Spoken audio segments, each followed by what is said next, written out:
Hi, I'm Tina. Thanks for trusting me with your reading. I really look forward to sharing this information with you. I hope it resonates with you. You get some magical and practical takeaways that you can apply to your life. Everybody's chart is so unique. I've never met anybody that has a chart similar to anybody else's of all the hundreds and hundreds and hundreds of chart readings that I've done. This is a source for you to have forever. This will be a general reading and your chart will never change. What will change is the seasons, the years, the periods, the generations that come in. So we want to know our natal chart, the core of it, who we are, so that we can understand that that's our natal imprint, right? That moment that you take your first breath on this planet, you are imprinted with the strengths and weaknesses of the elements and the animals that exist in that moment. And that is your gift. That is the lessons that you'll be blessed with to carry through this lifetime with you. This journey and how you're going to navigate, how you'll connect to the outside world. So I want to explain just an overview of the chart so that the next link that you click on will just be all about you. So I want to just cover some basics. Keep this stuff. It will be an ongoing resource for you. And part of me giving or presenting the chart in the way that I do is because I want to teach you how to read your own chart. I want to empower you with your information so that you're not like, oh, I don't know what this means. I'm giving you notes. I'm giving you this insight so that you have access to it whenever you need. And it, as you go on, the more you listen to this information, the more you'll be like, oh my gosh, I see this connection over here. It resonates with this. This explains this. So I have clients that have listened to their chart readings over and over again. And some just listen to it once and they're good to go. It doesn't matter where you are in that spectrum of wanting to take in this information, but know that, it's here for you. I also have clients who follow up after this general reading, which is a larger, more layered reading. They'll do annual updates, and that's just a mini reading, and it's usually around December, January, February, getting ready for the Chinese New Year, which happens around the 4th of February each year. And that's just like a 20-30 minute reading that says, hey, let's take a look at your chart and how it will be influenced by the chart of the year. And there's a lot of good nuggets of wisdom that I love to share there. So let's just talk about some essentials here about your chart real quickly. I don't want to keep you too long. I want to get you to the good stuff. If I can figure out how to proceed here into the next slide. Oh my gosh. There we go. Okay, so there's a few things that we need to keep in mind and agree on, at least as we're talking about your chart. Everything is energy. The room that you're sitting in has a specific frequency and vibe to it. The ringing in my ears right now has a specific frequency that allows me not to hear other frequencies. Like I get in the car and my daughter's like, can you hear that? And I'm like, what? Your brakes are squeaking. That's how that's the frequency my ears are ringing constantly. So I don't hear that frequency outside of here. Color, light, people, the seasons, the time of day, all has frequency to it.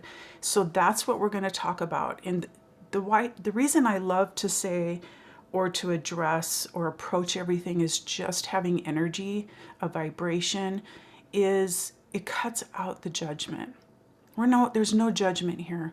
This is all about just interpreting the frequencies, the vibration, the high and the low, and where in between, and adjusting if we don't think it's a right fit for us.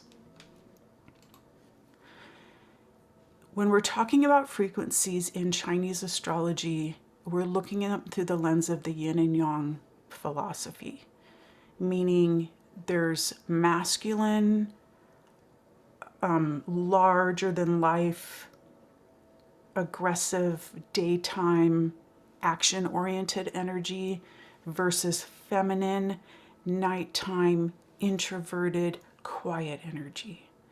So those are the polarity. That's the duality of this planet that we live on. We have the poles, we have night and day, we have male and female, although things are shifting now, right? We're starting to come more into the center. We have two sides of the coin. Binary code of computers is written in ones and zeros. There's a negative and a positive pole to magnets. So this is the polarity of Earth. This is the thing that navigates the compass needle in how we navigate our world. We see things that we don't like, and it clarifies things that we do like. Or we find things that we do like, and that's where we want to stay. We need to have yang and yin to appreciate the opposite. So we'll be talking a lot about polarity and how that shows up in your chart. And again, there's no judgment. Yang might be a really light, hopeful energy, and yin might feel like a really dark energy. But we need the darkness. We need the downtime. We need to go internal. Yin, just because it's a slower vibration, doesn't mean it's dumber or it's not worthy or it's something that we don't want in our life. We need all of that. We can't be turned on all the time. Like even lights, light bulbs, if they're on all the time, they burn out. If, people are pushing themselves to extremes and grinding their butts off, they get burnt out. And so they need that downtime. So making sure that we have this great harmonic balance of yin-yang energy in our chart, in our lives, in our interactions with the world.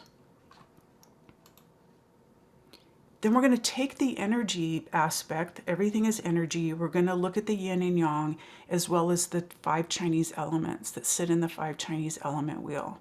At the top we have fire. And I think what I'll do is I'll just illustrate here because I think that would be probably the best way to kind of explain it.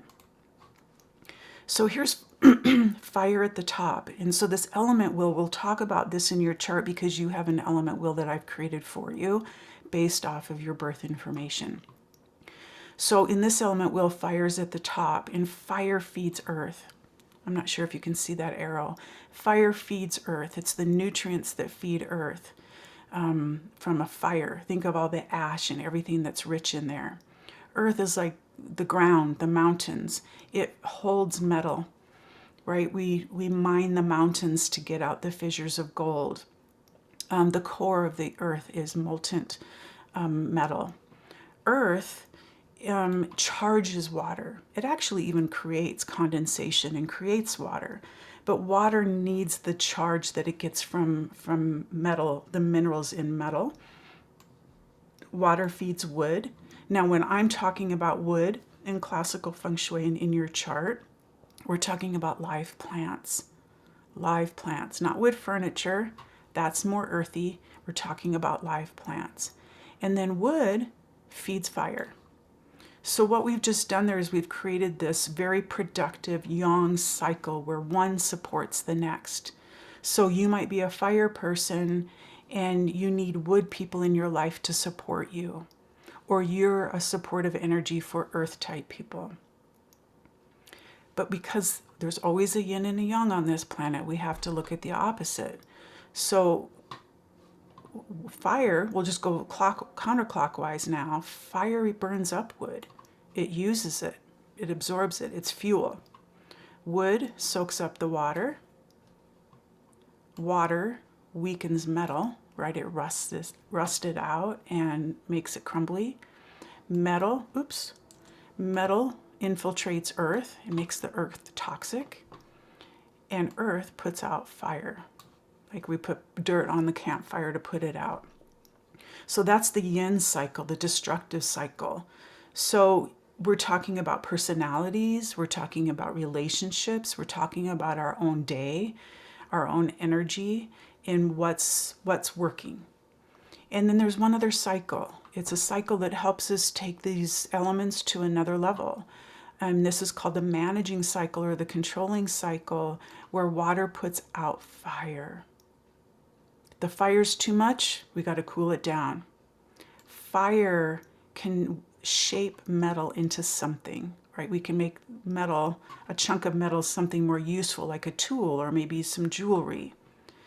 Metal chops wood, right? If we're going to cut the lawn, use a Ninja blender to make a smoothie. We're cutting up vegetables and fruit with metal. Wood the roots of wood gets in the earth and it can weaken or stabilize the earth. It's meant to hold earth together. And earth controls the flow of water, right? Like reservoirs or canyons where rivers run through it. So this cycle we'll be talking about in your chart specifically to you.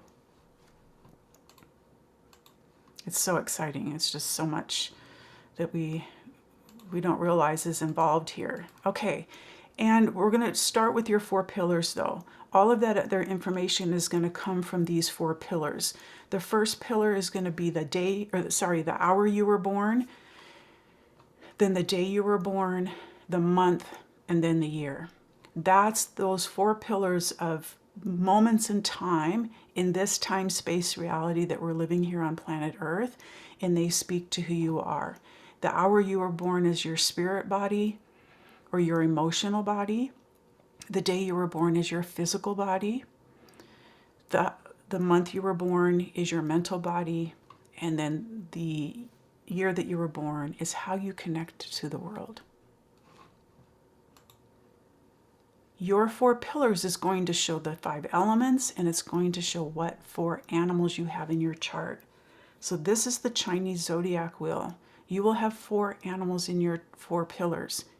Some of them, typically they're not alike. They're all 4 different, but sometimes we get pairings or triples. I think I've only heard of one person, and I think it's a client of a student who has 4 of the same animals.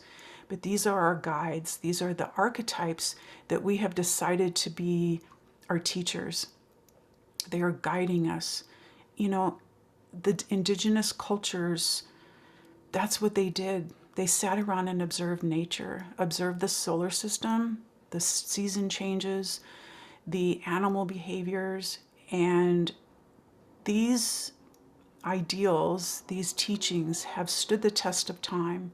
This is a 5,000-year-old system that keeps proving itself. It keeps inspiring me, exciting me, improving to me how right on this is and how we really do embody the energy of that moment. So whatever year you're born, month and day and hour, the element and the animal that sits in that moment is what you become. It's who you are meant to be. And it's just a profound system. Finally, here's some tips to make the best out of this reading for yourself. So download and print your 2-page chart. And if you don't have 2 pages or you didn't get the chart, send me an email before you get started. Find a quiet place. Let your family know, like, hey, I'm closing the door. Don't bother me for a couple hours, hour and a half. You deserve this for yourself. Put your phone on silent, put it in the drawer, leave it out in another room, really so that you're fully present for yourself. You've made an investment in this. I've made an investment back to you. Take this time to learn about yourself and be open to receiving. Take notes. Print your chart out. Some people like to have that in front of them so they can take notes, or maybe you just want to sit back and listen the first time. Just follow along and listen. But have your chart in front of you. It might be up on your computer monitor. It could be printed out. But have that in front of you. This will be something that you should save on your computer, and it's something that you can refer back to if you ever decide to, oh my gosh, I remember I need more fire in my chart. I'm I'm buying some new clothes for fall or back to school. I want to make sure that I'm getting the right colors, that kind of thing. Allow some time to process. There might be an inclination like, oh, I have some questions I want to follow up with, and you want to email me really quick. Allow things to settle for a little bit. However long that is. It could be overnight, it could be a couple weeks, but just allow things to process. Even if there's things in here, and this happens, you know, sometimes, is where you'll hear something, it's like, oh, that's not me. Let's just let it sit. Don't be judgmental just because it might be something that's like, oh, I wish that was me, but it's not. Or, man, I don't want to be like that. Again, it's not a judgment. It's just an energy that's presenting itself in your chart. And not everything I say is going to resonate with you. I'm trying to paint a picture with the elements and the animals telling their story for you to connect your story to that. So just let things process, let things sit, because oftentimes you could be driving down the road or having a conversation weeks later and go, oh my gosh, that's what she meant when she said this. Also, download the next video to your computer. From what I understand, it doesn't work as well with phones. And I don't know if it's a specific phone. But download your video so that you have it on your device and can access it whenever you need. I won't be able to keep these large video files forever. At some point, I'll reach my maximum capacity and will need to do a dump. So have fun with your chart. Really get to know yourself, appreciate yourself. And there's other ways to work with me beyond the chart reading. Because some, you know, it's like once you get the chart reading, it's like, now what? Yes, here's some changes I can make, because I'm going to give you some feng shui advice. I'm going to make some feng shui recommendations. But know that I have ongoing classes. I have training programs to become certified in feng shui. I do consulting. I also will do speaking, you know, whether it's Zoom or live speaking opportunities in front of your people. So there's all kinds of ways to tap in, connect with me, find me on my YouTube channel. I have an Etsy page as well. So my website is fengshuivia.me. fengshuivia.me is my website, and that's in my email that I'm sending to you anyway. So click on that link, sign up to get my emails so that you're at least in that loop and you're getting tips monthly there. So I would love to stay connected beyond this astrology reading. All right, that's all I got. And let's see if I can close this without making a mess. Okay, good luck, and I'll see you in the next video. Bye.